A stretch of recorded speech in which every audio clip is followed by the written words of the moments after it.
우리 다 같이 일어나셔서 하나님 말씀 함께 봉독하겠습니다. 네, 오늘 말씀은 마가복음 3장 30절부터 34절까지입니다. 한 절씩 교독하겠습니다. 또 이르시되 우리가 하나님 나라를 어떻게 비교하며 또 무슨 비유로 나타낼까?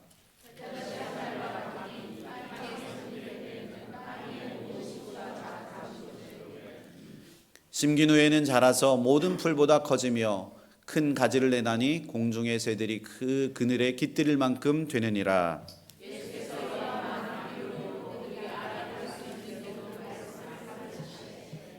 비유가 아니면 말씀하지 아니하시고 다만 혼자 계실 때에 그 제자들에게 모든 것을 해석하시더라. 아멘. 자리에 앉아주시기 바랍니다. 네, 오늘 말씀의 제목은 겨자씨 비유입니다. 여러분들 우리를 뭐라고 부르시는지 아세요? 예수 믿는 사람들 뭐라고 하시죠? 뭐라고 하죠? 네? 딸? 뭐라고 하죠? 우리를? 크리스찬들. 우리 모두가 다 크리스찬인 줄 믿습니다. 아멘? 네, 우리는 그리스도를 따르는 사람들입니다. 세상을 따르는 게 아니라 우리는 오직 주님만을 따르는 하나님의 거룩한 사람들인 줄 믿습니다. 그 사람들을 바로 크리스찬이라고 부릅니다. 이 크리스찬 된 우리에게 가장 중요한 게 있는데 뭐냐면 바로 믿음입니다. 이 믿음을 통해서 하나님 나라의 비밀을 깨닫는 자가 되기도 하고 마지막 때에 하나님께서 우리를 구원해 주시기도 합니다. 그래서 믿음이 중요합니다. 무엇보다도 믿음의 대상이 중요한데요. 여러분, 우리가 무엇을 믿습니까? 무엇을 믿죠? 예수 그리스도, 성부, 성자, 성령 하나님, 이 삼위일체 되신 하나님을 믿어야 합니다. 우리가 믿는 믿음은 하나님과의 관계에 있어서 굉장히 필수적인 요소입니다. 하나님께서 인간을 창조하신 목적이 있다는 것을 우리는 믿어야 합니다. 믿으십니까? 그렇지 않으면 힘들면 우리는 때로는 점집을 찾기도 하고 복을 받기 위해서 그렇게 찾아가는 그런 종교와 전혀 다를 게 없다는 겁니다. 그렇게 중심이 빠진, 믿음이 빠진 신앙생활을 하는 사람들을 그저 종교 생활하는 사람으로 우리가 그렇게 말할 수 있습니다. 히브리서 11장 6절에 보면 믿음이 없이는 하나님을 기쁘시게 하지 못한다고 성경은 말씀합니다. 우리는 하나님이 계시다는 것을 우리는 믿어야 할 줄 믿습니다. 하나님을 찾는 자들에게 상 주시는 이시라는 것을 우리가 믿어야 합니다. 이 믿음이 없이는 우리는 하나님을 절대로 기쁘시게 할 수 없다는 겁니다. 하나님께서는 예수 그리스도를 통해서 하나님이 어떠한 분이신지 우리에게 보여주셨기 때문에 우리는 늘 예수 그리스도를 통해서 하나님을 믿게 되는 것입니다. 예수 그리스도 그분을 보면 우리의 눈으로 볼 수 없는 그 하나님을 믿게 된다는 겁니다. 로마서 12장 3절에 보면 내게 주신 은혜로 말미암아 너희 각 사람에게 말하노니 마땅히 생각할 그 이상의 생각을 품지 말고 오직 하나님께서 각 사람에게 나눠주신 믿음의 분량대로 지혜롭게 생각하라 라고 말씀합니다. 이 분명한 것은 믿음은 분량이 있습니다. 분량. 믿음에도 분량이 있다는 거예요. 아니 어떻게 믿음을 우리가 크기를 측정할 수 있나요? 믿음은 사이즈가 있습니다.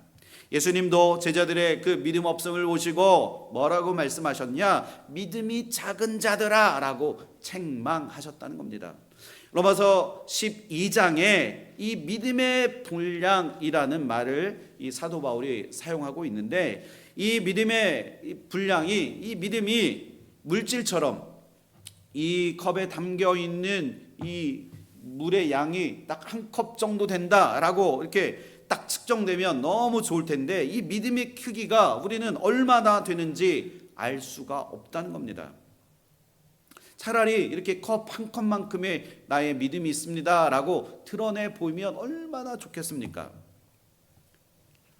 그런데 어떤 사람은 스스로 믿음이 많다고 생각하는 사람이 자신의 그 믿음이 분량이 작은 것을 눈으로 확인한다면 이만큼 있던 내 믿음이 꺼내어 보니까 보이지도 않는다.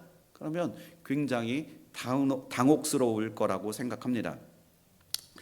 믿음의 분량, 이 믿음의 분량을 생각해 보면 어느 날 갑자기 믿음이 확 하고 생겨나는 게 아니라는 겁니다. 믿음의 분량은 하나님의 기적을 경험했다고 체험했다고 단번에 이렇게 사이즈가 확 커지는 것도 아닙니다. 물론 일시적으로 믿음이 커진 것처럼 느껴지고 착각할 수는 있습니다. 하지만 그런 믿음은 우리 삶 속에서 살다 보면 고난이 닥쳤을 때 우리의 믿음이 단번에 드러난다는 거예요. 이렇게 큰 줄 알았는데 내놓고 보니까 요만 보이지도 않는 그 믿음을 우리는 확인할 때가 너무나 많다는 겁니다. 어느새 시험에 빠져서 허덕이는 우리의 믿음의 그 연약한 분량들을 우리는 우리 삶 속에서 다들 경험했을 거라고 생각합니다. 믿음의 분량은 오히려 하나님 주시는 그 영적인 그 훈련의 장소에서 우리가 끊임없이 인내할 때, 그리고 하나님을 바라볼 때 하나님께서 우리 가운데 채워주시는 것, 그것이 믿음이라는 겁니다. 우리의 믿음의 분량은 오히려 우리가 고난을 대하는 자세에서 그 믿음이 드러납니다. 고난 속에서도 얼마나 선하신 하나님의 뜻을 우리가 바라보며 나아갈 수 있는지, 이것이 필요하다는 거예요. 고난 속에서도 살아계신 하나님을 흔들리지 않고 믿음으로 끝까지 바라볼 때 우리의 믿음이 그때 성장한다는 겁니다. 우리 모두 이런 믿음을 갖게 되시기를 축원합니다. 이곳에 계신 여러분들 마음 안에 살아계신 하나님의 그 우리에게 주신 그 기적과 그리고 감당할 수 없는 수많은 그 은혜를 우리 마음속으로 믿어서 우리의 마음속에 그 기적들이 커져갔으면 좋겠어요.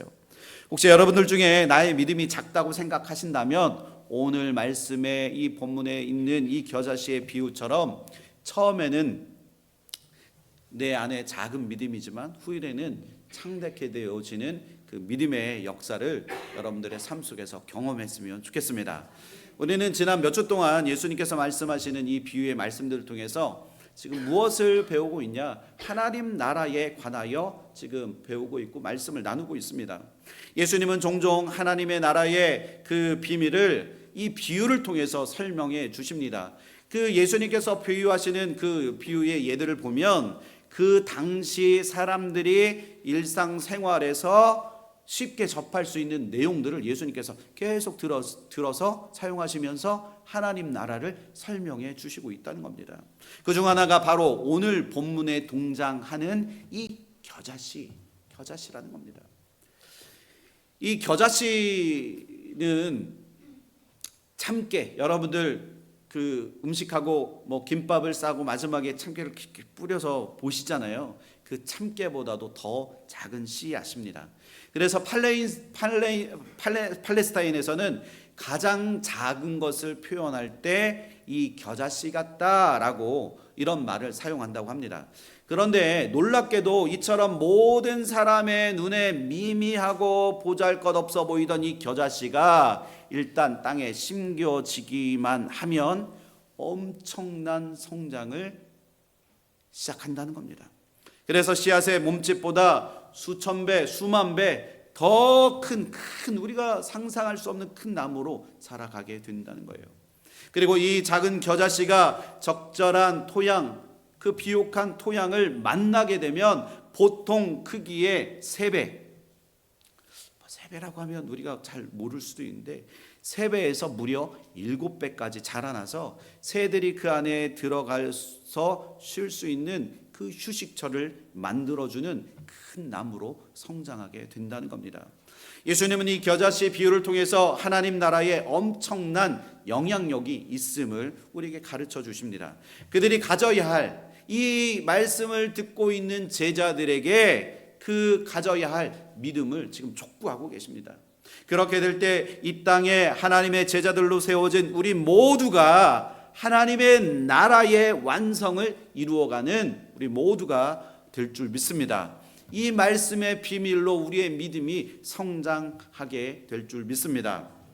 이 미약하고 세상에서 가장 작았지만 이 새들의 안식처를 제공해 줄 만큼 큰 나무같이 자라나는 이 겨자씨를 통해서 오늘 하나님 나라가 가지고 있는 특징, 이 특징이 무엇인지 등불 비유와 자라나는 씨 비유, 오늘 마지막 이 겨자씨 비유를 통해서 오늘 말씀을 통해 한번 살펴보겠습니다.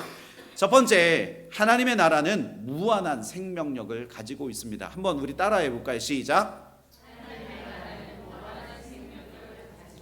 아멘. 자, 31절 32절에 보면 겨자씨 한 알과 같이 땅에 심길 때에는 땅 위의 모든 씨보다 작은 것이로되 심긴 후에는 자라서 모든 풀보다 커지며 큰 가지를 내나니 공중의 새들이 그 그늘에 깃들일 만큼 된다고 예수님께서 비유를 들어 말씀하십니다.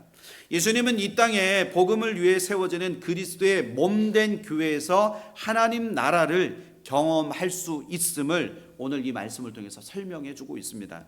예수님은 이 마치 겨자씨 한 알과 같은 모습으로 이 세상 가운데 찾아오셨다는 겁니다.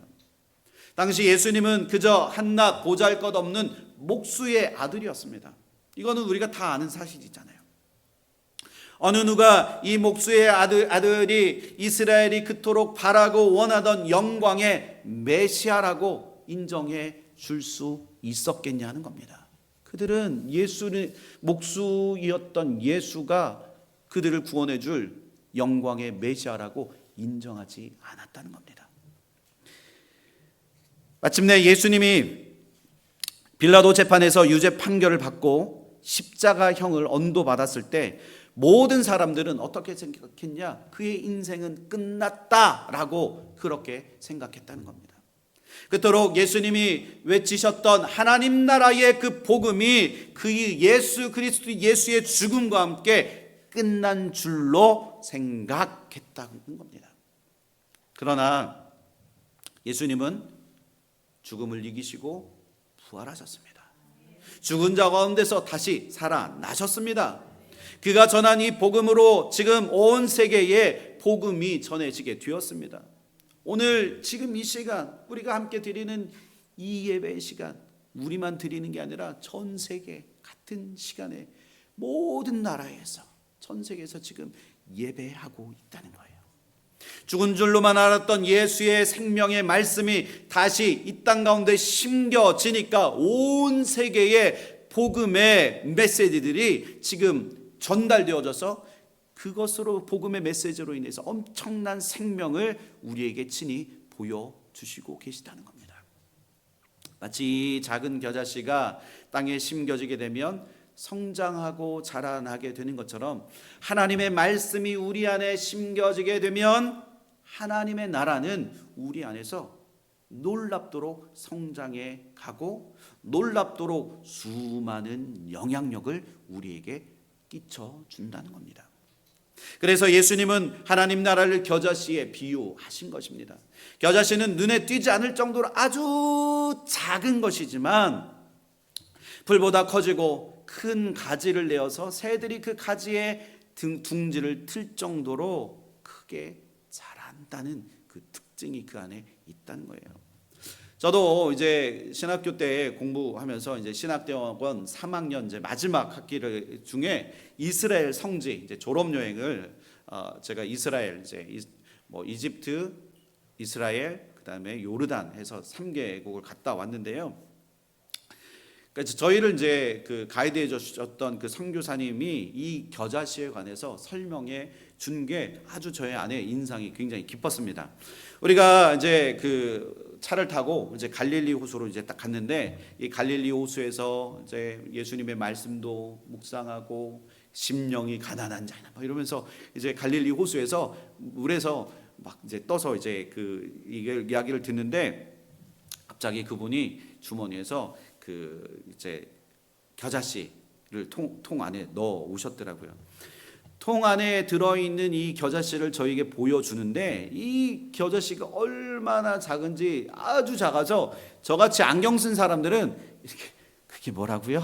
할 정도로 이렇게 가까이 이렇게 봐야지 보일 정도로 정말 작은 겨자씨라는 겁니다. 눈에 보이지 않을 정도로 작은 씨앗이었습니다. 이 작은 씨앗이 심겨지기만 하면 그 높이가 무려 3m에게 3m요? 아니라는 거예요. 그 작은 씨, 여러분들 집에 깻잎 심어 보셨죠? 깻잎 씨가 겨자씨보다 더 크잖아요. 근데 커봐야 요만큼, 많이 크면 요 정도잖아요. 근데 이 겨자씨는 더 작은데도 불구하고 무려 3m가 넘게 큰다고 합니다. 더더군다나 이 높게 자라나는 것뿐만이 아니라 이 겨자씨는 이 군락을 이뤄서 이 가지가 무성하게 빼곡히 들어차는 게 특징이라고 합니다. 이 비유는 작은 것에 담긴 생명의 신비를 담고 있습니다.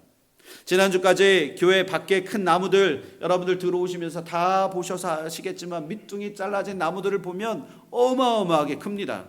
처음에는 제가 이제 그 봄에 나무들이 씨앗을 딱 틔웠을 때 그 씨앗이 떨어지고 그리고 비가 오고 나서 여름 정도 되면 이 나무들이 그 곳곳에 이렇게 올라오는 거 보면 정말 미미합니다. 1인치, 1인치도 안 되는 이 나무들이 점점 커서 나중에 교회를 가릴 정도로 어마어마하게 나무가 큰 것을 보고 와, 생명의 위대함이 이렇게 크구나. 저는 그거를 1년 내내 느끼고 있습니다. 떨어지는 나무, 낙엽들을 보면 어쩜 이렇게 많이 뿜어내는지 저는 너무 신기하게 느껴졌습니다. 그리고 지난주에 이제 나무를 자르는 것 때문에 혹시 저 개울가에도 이걸 안 치면 어떻게 하나. 그래서 지난주에 장로님하고 저하고 여기 끝에서부터 쫙 끝까지 나무를 다 친 거예요. 다 쓰러뜨리고 놓고 보니까 진짜 상상할 수 없을 만큼 많이 잘랐더라고요. 그래서 혹시나 너무 궁금해갖고 그 나무 사이즈 중에 좀 큰 나무를 이제 딱 떨어진 걸 이렇게 보고 너무 궁금해갖고 한번 나이테를 한번 세어볼게요. 그러고선 제가 나이테를 가운데서 이렇게 세어보니까 몇 년 정도 된지 아세요? 한 4년, 5년 정도 되지 않을까 했는데 나이테를 세어보니까 껍질까지 무려 18년 정도 됐더라고요. 이게 셀 수 있을 정도로 그 나이테가 다 선명하게 보였습니다. 그래서 그 나무를 자르고 얼마나 제가 신기했는지 모릅니다. 여러분, 나무에는 생명이 있습니다. 작지만 그게 심겨주면 엄청난 힘을. 그러나 그 심겨진 그 초창기에 한번 그 색싹들을 보십시오. 얼마나 나약합니까? 그냥 뽑으면 뽑히는 게 나무의 그 싹들이라는 거예요.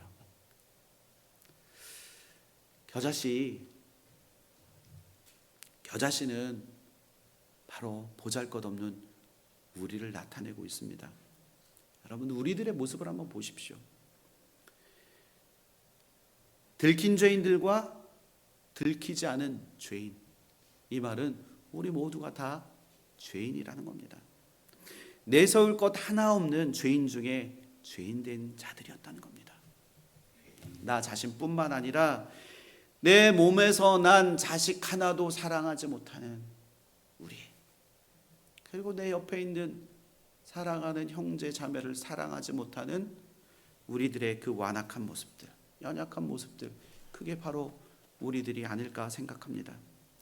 그런데 하나님은 그런 나를 부르셔서 하나님의 자녀 삼아주시고 하나님의 백성 삼아주신 것, 그것이 하나님의 은혜인 줄 믿습니다.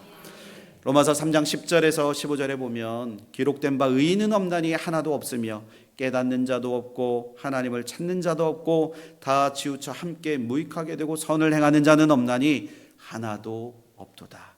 그들의 목구멍은 열린 무덤이요 그 혀로는 속임을 일삼으며 그 입술에는 독사의 독이 있고 그 입에는 저주와 악독이 가득하고 그 발은 피 흘리는데 빠른지라라고 말씀합니다. 이 사도 바울이 말한 이 로마서 3장의 이 말씀은 바로 죄된 우리의 모습을 적나라하게 드러내고 있다는 거예요. 우리가 지금 죄를 숨기고 감출 수 있기 때문에 이 자리에 앉을 수 있습니다. 그러나 우리의 진짜 죄인된 그 모습이 드러난다면 이 자리에 앉아서 하나님 앞에 신실하게 예배할 수 있는 사람이 어디 있겠냐는 겁니다. 우리가 과연 그 얼굴을 들고 주님 앞에 나와서 주님 사랑합니다 이렇게 얘기해서 이 자리에 앉아 있을 수 있는 사람이 어디 있겠냐는 겁니다. 단 한 사람도 없을 것입니다. 이처럼 우리는 보잘것없는 겨자씨와 같은 연약한 존재, 죄인 중에 괴수인 바로 나를 의미하고 있다는 겁니다. 그러나 주님의 손안에 들려져 있는 이 겨자씨 안에는 하나님의 놀라운 그 생명력이 들어 있다는 겁니다. 겨자씨 같은 우리가 하나님 나라의 복음을 가지고 그 이 복음이 내 안에 심겨지게 되면 우리는 하나님의 자녀가 되어지는 그 권세 있는 자들로 변화되어진다는 거예요. 믿으십니까? 그리스도와 함께 하나님의 나라를 유업으로 받는 위대한 하나님 나라의 상속자들이 되어진다는 겁니다. 믿으십니까? 여러분, 이 세상에 돈 많은 사람들이 얼마나 많이 있습니까? 애플, 페이스북, 감히 범접할 수 없는 그런 사람들, 재벌도 얼마나 많습니까? 그러나 하나님 나라의 그 상속을 받은 자들이 바로 나라고 한번 생각해 보십시오. 그들을 바라보기 전에 우리는 하나님 나라의 유업을 받은 자라는 것을 우리가 확신해야 한다는 거예요. 그들이 가지고 있는 그 자산이나 유산은 하나님의 것들과 비교해서는 아무것도 아니라는 겁니다. 그들이 가지고 있는 것들은 오직 이 땅에서만 사용할 수 있는 것들이지 하나님의 나라에 가서는 다 무용지물이라는 거예요. 우리가 가지고 있는 것들 다 싸갖고 갈 수 있나요? 요즘은 현금이 없이 카드 들고 갈 수 있을까요? 아니라는 거예요. 천국에 가서는, 하늘나라에 가서는 그 모든 것이 다 무용지물이 되어버린다는 것. 모두 다 자기 육신과 함께 썩어져 없어져 버릴 것들이 바로 세상의 것들이라는 겁니다. 마지막 심판의 때가 되면 결국 하나님의 심판으로 모든 것들이 다 불타 없어질 것들이라는 것을 여러분들 이해하시기 바랍니다. 이 겨자씨는 엄밀히 말씀드리면 이 잡풀의 그 성질이 뭐냐? 잡풀입니다. 그리고 들풀입니다. 그런데 왜 하필이면 이 작은 겨자씨 하나를 밭에 가져다 심겼을까? 기왕이면 이스라엘 백성들이, 이스라엘 사람들이 좋아하는 유용하게 쓸 수 있는 올리브 나무나 아니면 포도나무를 심으면 더 좋지 않았을까 생각해 보았습니다. 아니면 사람들의 줄임배를 채울 수 있는 밀이나 보리나 쌀, 이런 것을 심는 게 더 좋은 게 아닐까라고 우리는 생각해 볼 수 있습니다. 그런데 들풀인 이 겨자씨가 이 그 농작물에 딱 심겨져서 퍼지기 시작하면 이 농사를 망쳐 버릴 수도 있다고 하더라고요. 이 씨 하나 때문에. 그런데 주인이 이 겨자씨 하나를 가져다가 자기 밭에다가 심었다고 말씀하고 있다는 거예요. 예수님이. 여러분, 이와 마찬가지로 우리도 아무 쓸모없는 그런 들풀과도 같은 나를 지금 하나님 나라의 밭에 가져다 심겨 주셨다는 겁니다. 믿으십니까?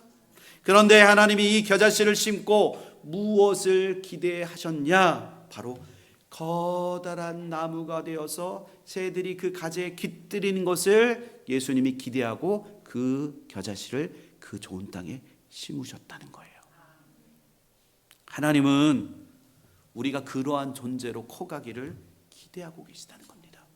맨날 그 어린아이와 같은 신앙, 맨날 울고 맨날 믿음 없음을 한탄하면서 그렇게 그 성장하는 그렇게 가는 사람이 아니라 어려우면 세상에 자꾸 나아가서 세상에 의지하는 자가 아니라 하나님이 원하시는 그 믿음으로 자라고 성장하기를 기대하고 계시다는 겁니다. 하나님의 말씀대로 생명을 가지고 자라가는 그 믿음의 성도가 되어진다면 우리 삶은 어떻게 되겠냐 하는 겁니다. 우리의 성장은 다른 생명들에게 쉼과 그리고 선한 영향력을 우리가 주게 될 줄 믿습니다. 우리가 아직 그런 삶을 살아가지 못하고 있다면 우리의 겨자씨 같은 그 믿음을 하나님 나라에 하나님이 원하시는 그 밭에 심어야 된다는 거예요. 우리는 아무것도 가진 것도 없고 남길 것도 없는 겨자씨 같은 존재들이지만 그 작은 겨자씨 안에 하나님의 생명력으로 말미암아 천국의 엄청난 그 유산을 받을 수 있는 거룩한 성도들이 되어졌다는 겁니다. 여러분들은 하나님 나라의 거룩한 성도들이라는 거예요. 믿으십니까? 고린도후서 12장 4절에 보면 그가 낙원으로 이끌려가서 말로 표현할 수 없는 말을 들었으니 사람이 가히 이르지 못할 말이로다. 이 사도 바울은 하나님의 은혜로 살아있는 동안 3층 천국에 올라가서 하늘의 그 신비한 경험을 체험하고 왔습니다. 천국을 경험한 것입니다. 우리가 유업으로 받을 그곳이 바로 천국인 줄 믿습니다. 믿으십니까? 보잘것없는 우리가 하나님의 나라를 유업으로 받게 되는 것, 그것이 바로 천국의 유업이라는 겁니다. 그곳에서 그런 곳에서 우리 예수님께서 먼저 재림하시고 올라가셔서 우리가 있을 그 처소를 예비해 두고 계시다는 거예요. 그래서 예수님이 때가 되고 심판의 때가 되면 우리를 데리러 다시 오시겠다고 분명히 약속해 주셨다는 겁니다. 우리의 신부는 세상에서 비록 보잘것없는 그런 자들이었지만 겨자씨 같은 믿음으로 우리의 그 믿음을 심기게 되면 하나님 나라의 생명력이 그 누구와도 비교할 수 없는 그런 영원한 하나님의 축복을 우리 삶 속에서 누릴 수 있게 될 줄 믿습니다. 우리를 그렇게 성장시켜 주실 줄 믿습니다. 두 번째, 하나님의 나라는 겨자씨 같은 작은 자가 들어갈 수 있습니다. 우리 31절 한번 읽어보실까요? 31절 시작.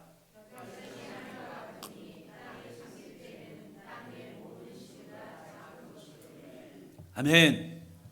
이 하나님 나라의 처음 시작, 우리가 보기에는 굉장히 미약해 보이지만 이 하나님 나라는 엄청난 성장을 이루어 가는 특징이 있다는 겁니다. 하나님 나라에 들어가는 자들에게도 이와 같은 특성이 요구됩니다. 분명한 것은 좁은 길을 걸어가신 그 예수님의 길을 따라가지 않는 사람들은 결단코 하나님 나라에 들어갈 수 없다는 거예요. 고린도전서 1장 27절에 하나님께서 세상에 미련한 것들을 택하사 지혜 있는 자들을 부끄럽게 하려 하시고 세상에 약한 것들을 택하사 강한 것들을 부끄럽게 하신다고 말씀합니다. 그렇다면 여러분, 겨자씨와 같은 자, 겨자씨와 같은 작은 자는 누구를, 어떠한 자가 작은 자입니까? 바로 하나님을 의지하는 자라는 겁니다. 믿으십니까? 누구라고요? 하나님을 의지하는 자, 하나님만을 바라보는 자. 매일 말씀 앞에 그 자신을 돌보지 않고 주님께 겸손히 엎드려지지 않으면 우리는 예수님을 섬긴다고 하면서 나 자신의 욕구에 자꾸 집착하고 나 자신의 경험과 지혜가 가장 중요하다고 여기면서 살아가게 된다는 겁니다. 천상, 천하, 유아, 독존 듣지 않습니다. 하나님의 말씀이 내 안에 들어오셔서 나를 변화시키려고 하는데 요지부동 움직이지 않는다는 겁니다. 이런 사람들의 특징이 바로 자기의 판단을 제일 중요하게 여기고 생각한다는 거예요. 자신의 생각과 결단을 마치 하나님이 원하시는 것처럼 착각하는 경우가 있다는 겁니다.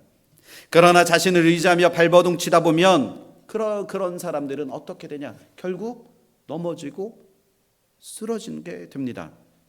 왜냐하면 그 안에는 자신이 원하는 삶을 살아가는 사람들, 그 안에는 하나님의 생명력이 빠져 있기 때문이에요. 하나님의 생명력은 겨자씨와 같은 작은 자에게 있는 줄 믿습니다. 하나님의 생명력은 하나님 앞에 겸손히 엎드리는 자에게 있는 줄 믿습니다. 하나님의 생명력은 나를 인정하고 하나님을 의지하는 자에게 있다라는 것을 여러분들 믿으시기를 축원합니다. 하나님을 의지하는 자는 하나님의 인도하심을 늘 기대합니다. 주님 기대합니다. 주님 소망합니다. 나에게 당신의 뜻을 이루어 주옵소서. 하늘의 뜻이 이루어지기를 소망하고 하늘의 뜻이 이루어지기를 위해서 늘 인내하고 기다립니다. 하늘의 뜻을 늘 바라봅니다. 그런데 시간을 스스로 통제하기 원하는 교만한 자들의 그들에게는 이 모습이 그 하나님을 의지하는 자들을 보고 있으면 아이고 답답해, 아이고 답답해, 그렇게 보는 사람들이 있다는 거예요. 세상에 있는 사람들이 지금 믿는 우리들을 보고 답답하다고 여기기도 한다는 겁니다. 미련해 볼 수 있다는 겁니다. 여러분들 요나의 모습을 한번 생각해 보십시오. 요나서 1장 3절에 보면 요나에게 하나님의 말씀이 임했습니다. 그런데도 불구하고 그는 하나님의 낯을 피해서 도망하였다는 겁니다. 하나님의 뜻을 저버리고 자기 뜻대로 판단하고 하나님의 뜻이 아닌 자기의 뜻대로 행동하고 말았습니다. 하나님의 손길을 기다리지 않고 자기가 원하는 대로 행동했다는 겁니다. 그러나 요나가 하나님 주신 그 마음, 하나님의 그 생명력을 잊어버리고 나니까 자신의 힘으로 아무것도 할 수 없다라는 것을 그가 나중에 깨닫게 된다는 겁니다. 결국 어떻게 됩니까? 파도가 심하게 부는 그 바다에 그가 던져지게 됩니다. 그래서 큰 물고기 뱃속에 들어가서 겪지도 않아야 할 고난의 시간을 그가 보내게 된다는 거예요. 여러분, 이와 같이 자신을 의지할 때 요나와 같은 이 어려움을 우리의 삶 속에서도 겪게 된다는 것을 여러분들 기억했으면 좋겠습니다. 하나님을 의지하는 것이 아니라 나를 의지하면 나도 모르는 그 고난과 어려움이 찾아온다는 거예요. 오늘 이 겨자씨 비유를 통해서 알 수 있는 것, 하나님은 자기를 낮추는 그런 성도를, 작은 성도를 원하신다는 겁니다. 우리의 마음이 하나님 나라의 생명력으로 채워지지 않는다면 우리는 마음의 공허함을 세상의 것들로 자꾸 끊임없이 나를 채우려고 한다는 겁니다. 물질로 채우려고 하고, 높아지려고 하고, 내가 좋아하는 것들로 채우려고 하고, 여러분 운동도 나를 채우려고 하다 보면 갈 때까지 가잖아요. 하나님으로 만족하지 않는 사람은 세상에서 뭔가 끊임없이 뭔가를 막 찾는다는 겁니다. 물질로, 그리고 높아지기를 원하고 대접받기를 원하는 그런 모습으로 변화되게 됩니다. 다른 사람들에게 존경을 받고 싶고 명예를 얻고 싶어 합니다. 하지만 이것은 우리 주님이 원하시는 겨자씨의 모습이 아니라는 거예요. 높아지기를 원하는 사람 안에는 생명력이 없기 때문에 결국에는 어떻게 되냐? 하나님의 나라의 유업을 받지 못하게 된다는 겁니다. 분명한 것은 하나님은 이 땅에 오신 주님처럼 자신을 낮추는 그런 사람을 찾으십니다. 다른 사람의 종이 되어 섬기는 사람을 찾으십니다. 바로 이런 사람이 겨자씨와 같은 그런 작은 자들이라는 겁니다. 이런 사람을 하나님께서 다시 높여 주실 줄 믿습니다. 자신을 낮추는 사람에게는 하나님은 그 안에, 그 자신을 낮추는 그 사람 안에 찾아가시고 성령이 임재하셔서 그 안에, 내 안에 생명력이 넘쳐나게 된다는 거예요. 마태복음 23장 11절 12절에 너희 중에 큰 자는 너희를 섬기는 자가 되어야 하리라. 누구든지 자기를 높이는 자는 낮아지고, 우리 다 같이 읽어보실까요? 시작. 낮추는 사람은 높아질 것이다. 아멘. 믿으십니까? 하나님이 원하시는 겨자씨와 같은 사람은 자신을 낮추는 자입니다. 여러분들, 충분히 남에게 섬김을 받을 수 있는 사람임에도 불구하고 남을 섬기는 일을 할 때 우리는 놀랍니다.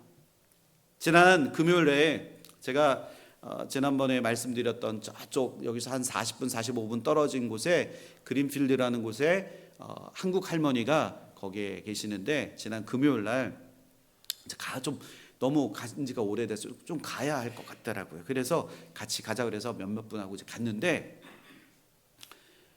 저희가 이제 갈 때 이제 사라가에 가서 그 김밥하고 그리고 그 꽈배기 빵이랑 이걸 몇 개 들고 갔어요. 그랬는데 처음에 갔더니 이 그레이스 처치에서 10시부터 12시까지 와갖고 이분이 이미 그 이불을 뒤집어 쓰고 돌돌 많고 뻔데기처럼 이러고 계시더라고요. 그래서 할머니 저희 왔어요. 그랬더니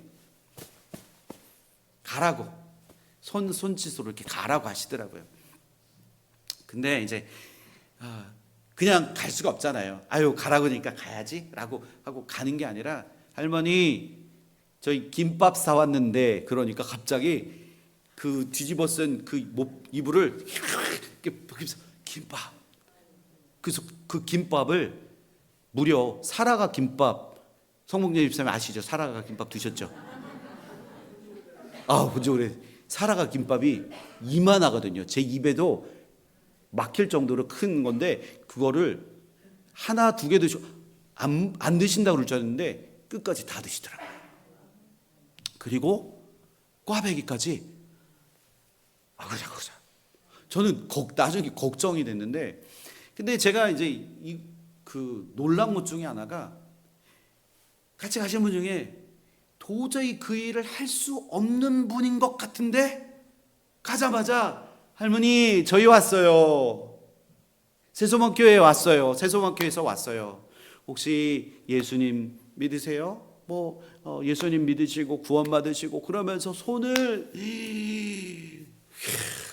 막 쓰다듬으시고, 처음에는 가라고 이러시는데 손을 잡아주시고 계속 말을 걸어주시고, 그러니까 나중에 쳐다보시더라고요. 저는 하나님이 하셨다고 믿습니다. 제가 아는 그 이분은 그렇게 못하셨다는 거예요. 그래서 제가 나중에 다 끝나고 그 차에 가서 이제 가면서, 아니 어떻게 이렇게 이 할머니에게 이렇게 잘하셨어요? 그랬더니 저는 원래 못하는 사람인데 하나님이 그 마음 주셔서 그렇게 할 수 있었다고 얘기하시더라고요. 하나님이 우리의 마음 가운데 생명을 불어 넣어주시면 내가 할 수 없는 그 일을 감당할 수 있도록 하나님께서 놀라운 역사 가운데 우리 가운데 임하여 주신다는 거예요. 믿으십니까? 내가 하는 게 아니라, 하나님 나라의 그 일들은 내가 하는 것이 아니라 성령이 내 안에 역사하셔서 나를 통해서 일하신다는 겁니다. 목사님, 저는 할 수 없는데요. 저는 한 번도 해본 적이 없어서 할 수 없어요. 여러분, 그렇게 나를 비하지 마시고, 그건 겸손한 게 아니라는 거예요. 겸손은 주님이 내 안에 오셔서 나를 주관하시도록 내 자리를 내어드리는 것. 주님이 나를 통해서 역사하시도록 그 자리를 내어드리는 거라는 거예요. 내가 할 수 없는 그 일을 사랑의 힘으로 예수님이 우리를 섬기시고 우리를 그토록 끌어안아 주시고 긍휼과 자비하심으로 우리를 만져주셨던 것처럼, 혈류병을 가진 자, 그리고 그 수많은 병들을 가지고 있는 그 아픔이 있는 자들에게 그들의 손을 잡아주시고 그들을 끌어안아 주시고 하나님의 자녀 삼아 주셨던 것처럼, 우리도 그 일을 감당하는 저와 여러분들, 우리 교회가 되어져야 할 줄 믿습니다.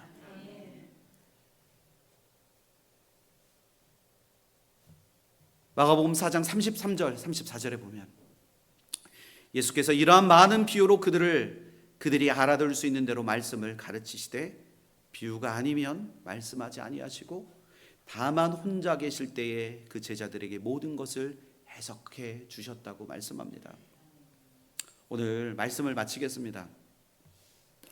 오늘 예수님께서는 하나님 나라의 비밀을 말씀해 주셨습니다. 하나님 나라는 겨자씨 같다고 말씀합니다. 하나님 나라는 이 겨자씨와 같이 낮아지고 겸손한 자들이 들어갈 수 있는 곳이라는 겁니다. 하나님만을 의지해야 합니다. 믿으십니까? 하나님을 의지하면 내가 할 수 없는 그 일을 우리는 감당해낼 수 있다는 거예요. 하나님을 의지하면 아무리 힘들고 어려워도 우리 안에 기쁨이 넘쳐나게 될 줄 믿습니다. 아무리 어렵고 힘든 상황에서도 하나님 앞에 나오는 것을 우선할 수 있다는 거예요. 자기를 낮추는 자가 되어줘야 할 줄 믿습니다. 교만한 자가 아니라 자기를 낮추고 하나님이 원하시는 그 일을 감당할 때 내 안에 할 수 없는 놀라운 하나님의 역사와 하나님의 기적을 이룰 수 있음을 여러분들 믿으시기를 축원합니다.